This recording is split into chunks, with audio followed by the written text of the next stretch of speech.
we're back. Top Episode story 4. today. Top story, U.S. social mood turning dramatically negative on AI. Serious, man. Are we ready for the solution? Like, can we just say what the solution is? Like, it's not even hard. You pay the people. Pay them. Just pay people. Pay the people. Now, we suggest that you pay the people in Bitcoin.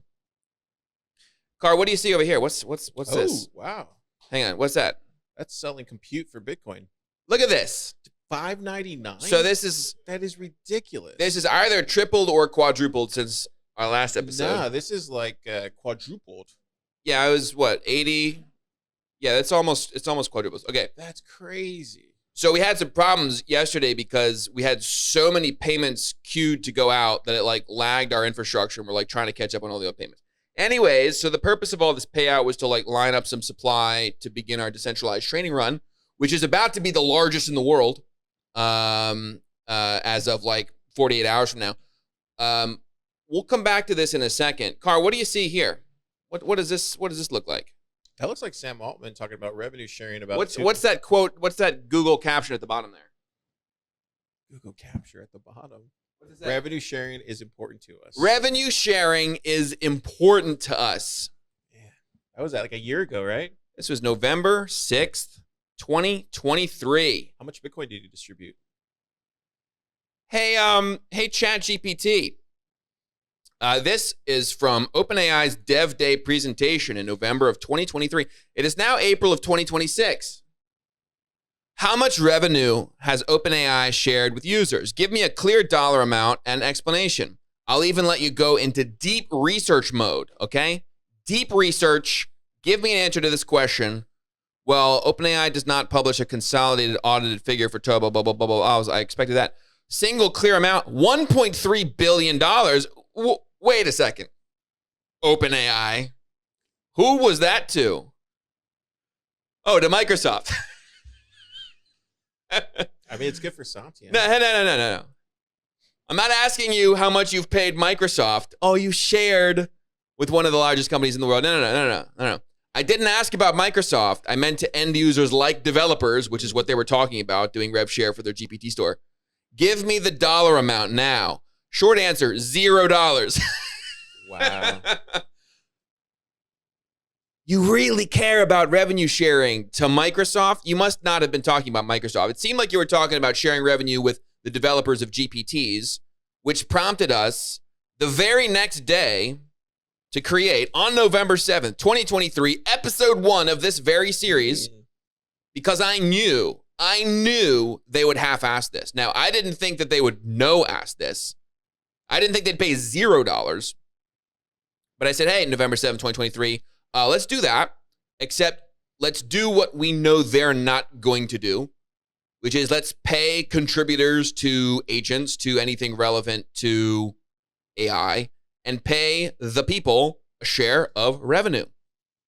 And we have. We did early versions of our agent store back in 2024, and we paid, 30 people here, 50 people there. Not many by OpenAI's, numbers count, but like infinity % more than OpenAI has. That's wild. So that's absolutely wild. You would think there would be at least like $1. Like $1. You'd think it'd be okay. Let's go back to the Chamath quote. Here we go. So U.S. social mood turning dramatically negative. If leadership in the AI movement doesn't step up quickly, organize around the right go-to-market, and create incentives to align everyone, this will be a generational fumble. It is sadly happening before our eyes. Yeah. And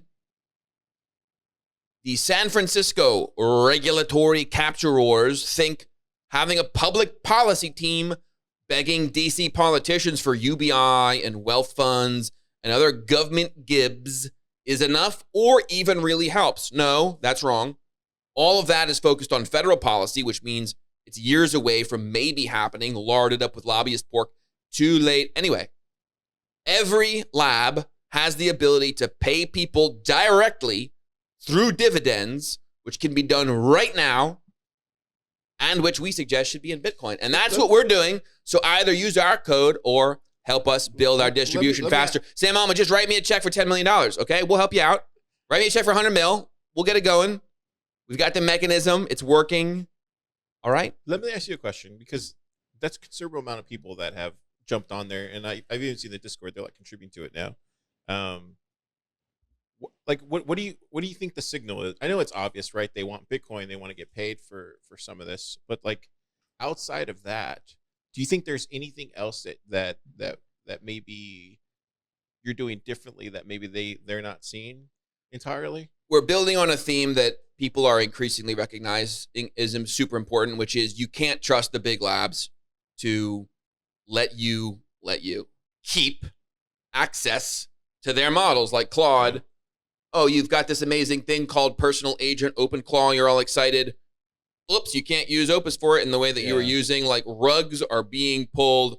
Even the people that are still paying for Opus via the API, like quality is decreasing because what's happening? They're pulling all this compute away from the retail side and giving it to their like massive companies. So you can't trust the big labs. Everyone has sort of realized that like the future of AI has to be open, local, decentralized. What's been missing until this point has been a level of coordination. The people in the AI space, the big AI analysts, I tweeted this thing a few months ago from Gavin Baker talking about like years from now, edge AI could pose a threat to the big labs if the model on your device gets better and better and you're able to do stuff on the edge better or, comparable to what you'd pay the big labs for. And I said that calculus, I mean, I guess that's directionally correct, but it overlooks the fact that if you aggregate the compute that's out there that people aren't using, that's all the compute that we need. The graph we showed last time where there's 10x retail compute sitting unused. And if we can make that, be like, hey, run this piece of software on your device. We're going to add you to this global network. We now have this essentially more or less limitless source of compute that it can be local, it can be private, whatever we choose to code into our software here. Let's combine it with a TEE and keep this data local, all open source. Now we've got a thing that we can start building or rebuilding products and services on top of. And so one of the things I don't think I tweeted, but I'm going to tweet, where people today are talking about, Anthropic's about to add support for, Lovable. They're going to do their Lovable clone, and they're going to start like anything that's good, they're going to like build their own versions of. Let's build our own version of Anthropic's entire product suite. Okay, they've done some great pioneering work. Like people like Claude Code, people like some of the stuff they put out. Like let's just build their whole product suite, but on top of this compute, and then we can do this properly. We can actually pay the revenue sharing to the people, giving you a cut of our success. Yeah? Yeah. Gosh. Sama. So we're taking another day or so to kind of fix our payouts engine because it just got kind of overwhelmed. But we're very close to running, as I've said, the largest training run in the world. And I did a little bit of research more into what the BitTensor Templar network was. And I was like, why did they only have 70 devices going? Like, why is it that this training run that everyone in the BitTensor community seemed to think was like the crowning jewel of BitTensor, they made all these like headlines and excitement and their market cap of their token going up.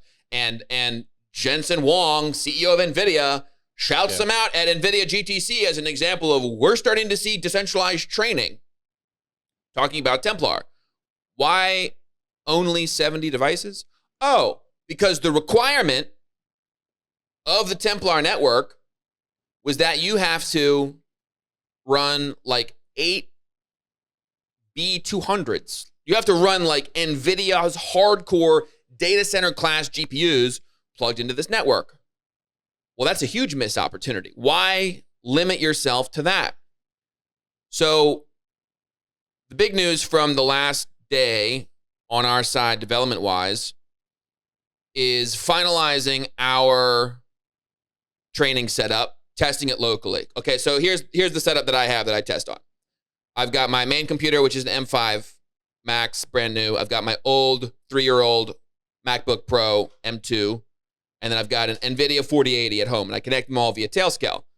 And like these are the 3 types of devices that I know I want to support in the beginning because I can test on them and make sure I want Max and I want NVIDIA GPUs, consumer gamer CPUs.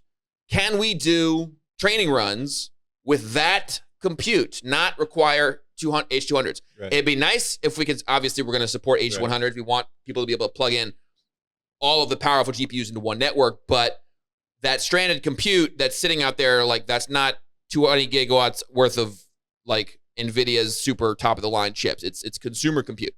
So long story short here, and I'll scroll down here. You can kind of pause this, but like basically, aside from like we don't have it like running continuously, but it's like, do we have the actual architecture running? Like, yes, we do. I guess there's more to do for a full run, but have we done the relevant architecture pieces of how consumer devices can contribute to a real large language model? Yes. It's not fully operationalized, but architecture, yes. You've solved that heterogeneous devices. Heterogeneous means different types of devices, like a Mac, an NVIDIA, a whatever, heterogeneous, okay?